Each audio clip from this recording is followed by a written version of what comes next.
Chapter 23. A couple days later, I got up around noon and drove over to Isaac's house. He answered the door himself. My mom took Graham to a movie, he said. We should go to something.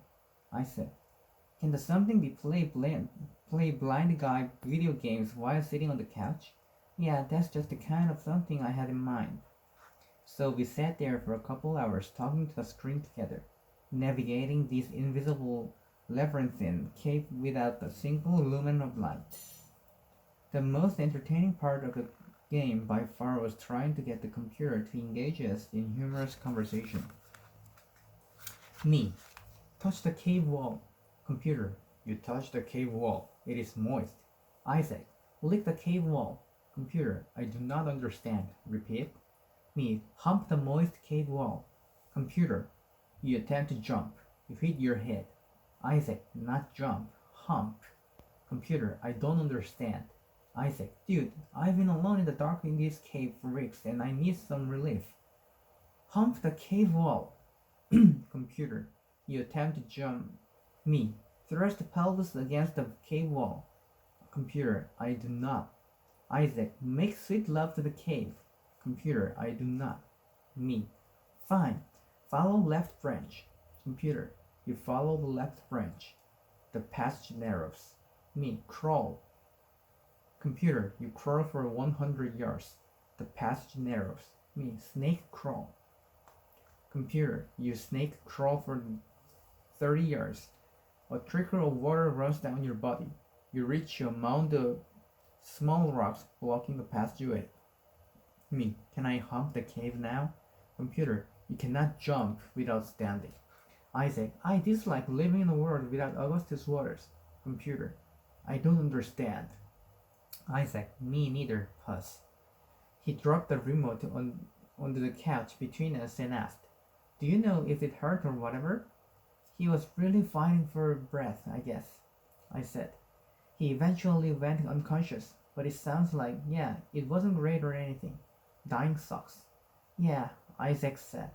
And then after a long time, it just seems so impossible. Happens all the time, I said. You seem angry, he said. Yeah, I said. We just sat there quiet for a long time, which was fine. And I was thinking about way back in the very beginning in the little heart of Jesus, when God told us that he feared oblivion. And I told him that he was fearing something universal and inevitable. And how really the problem is not suffering itself or oblivion itself, but the depraved meaninglessness of these things, the absolutely inhuman nihilism of suffering.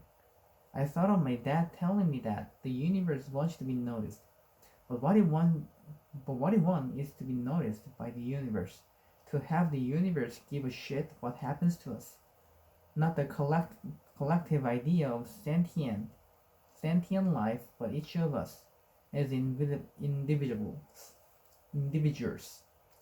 God really loved you, he said. I know. He wouldn't shut up about it. I know, I said. It was annoying. I didn't find it that annoying, I said. Did he ever give you that thing he was writing? What thing?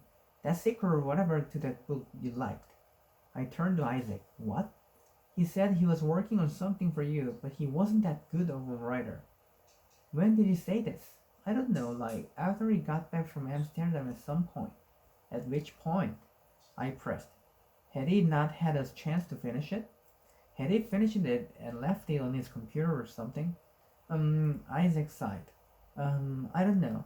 We talked about it over here once. He was over here, we played with my email machine and I'd just gotten an email from my grandmother. I can check on the machine if you... Yeah, where is it? He'd mentioned it a month before. A month. Not a good month, admittedly, but still a month. That was enough time for him to have written something, at least. There was still something of him, or by him at least, floating around out there. I needed it. I'm gonna go to his house, I told Isaac. I hurried out to the minivan and hauled the oxygen cart up and into the passenger seat. I started the car. A hip hop beat blared from the stereo, and as I reached to change the radio station, someone started rapping in Swedish.